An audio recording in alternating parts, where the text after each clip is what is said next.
The phrase survey design may seem kind of silly, like what's there to design? If you do a survey, you just give them the questions, that can't be very complicated. But a survey needs more than just, survey design is about more than just the questions themselves.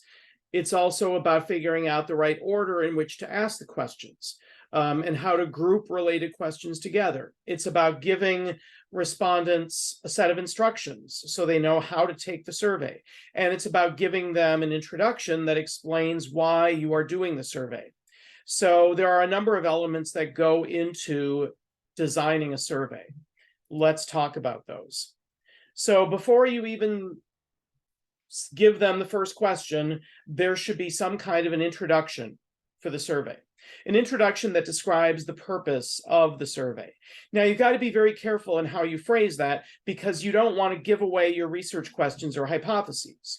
If you indicate in the introduction that the purpose of this survey is to show that social media is harming children and is spreading misinformation, well, you don't want to tell the survey respondents that, because once they know what it is you're trying to show, that's going to mess with their brain, and it may make them decide not to take the survey at all, or they may take the survey and just give you the answers they think you're looking for.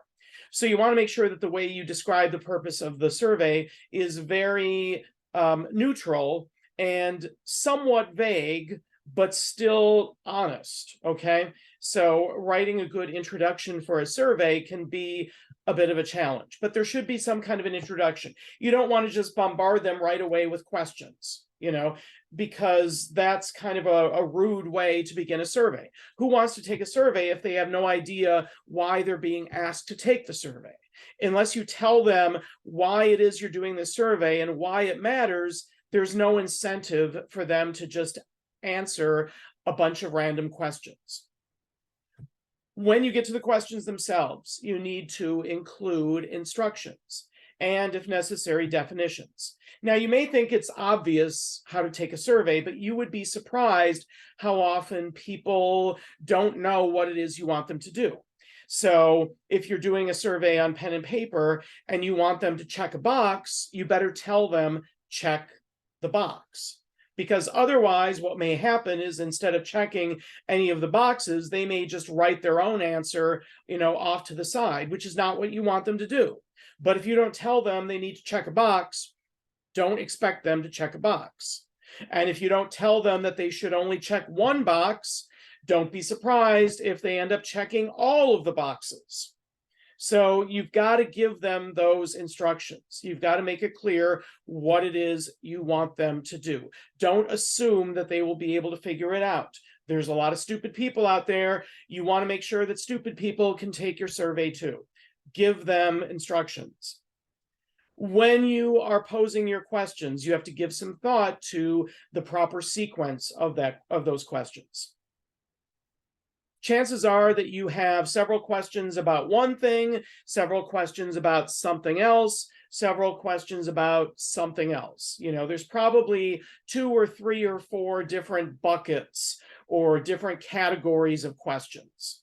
So if you're doing some kind of a survey of strategic communication students, maybe you have several questions asking them what motivated them to major in StratComm or choose a StratComm program.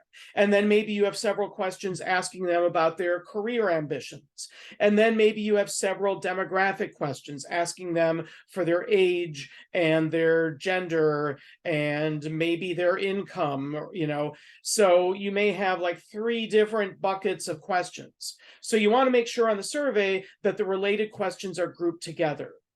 And rather than just having a 1-page survey with sort of this endless barrage of questions, I think it makes sense to divide your survey into different sections, so that there is a section on demographics and a section on why you chose StratComm and a section on career ambitions. So actually divide your survey into those sections. In a program like Qualtrics, which you will use to create a sample survey, you can do a survey that spans across multiple pages, and each page can be a different section.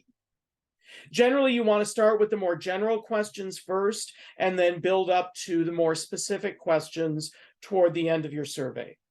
Similarly, you generally want to start with the easier questions first and then move on to the harder questions at the end.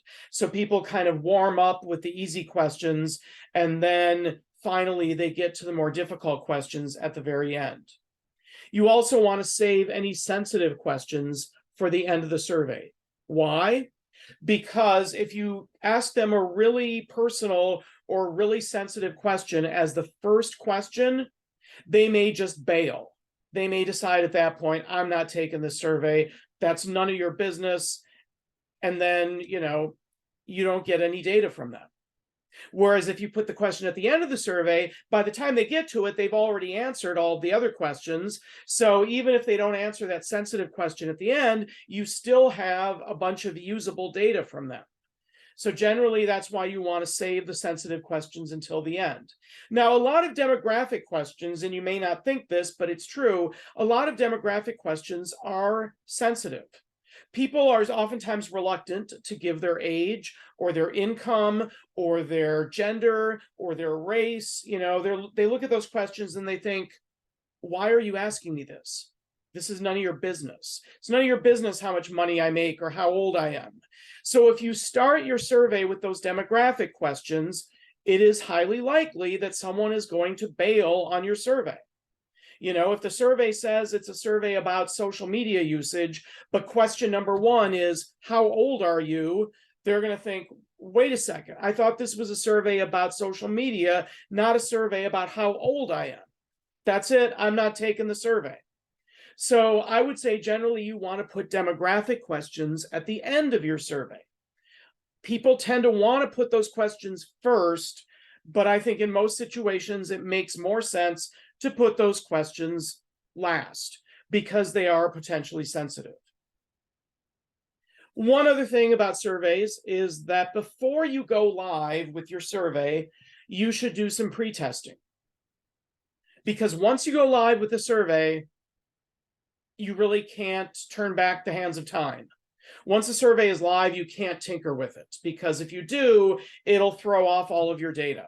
So if you go live with a survey and it's got some, glaring typos in it or some really poorly worded questions, at that point, you're kind of stuck with it. There's not much you can do.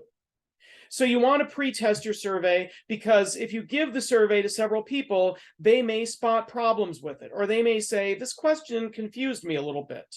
So you want to do some pre-tests. It doesn't have to be on a lot of people. It can be just a handful of people, but it should be people who are similar to the ones who will actually take the survey. So pre-testing is always a vital part of the process before you go live with your final survey. So if you keep all these things in mind, it should help you create surveys that people will actually want to participate in.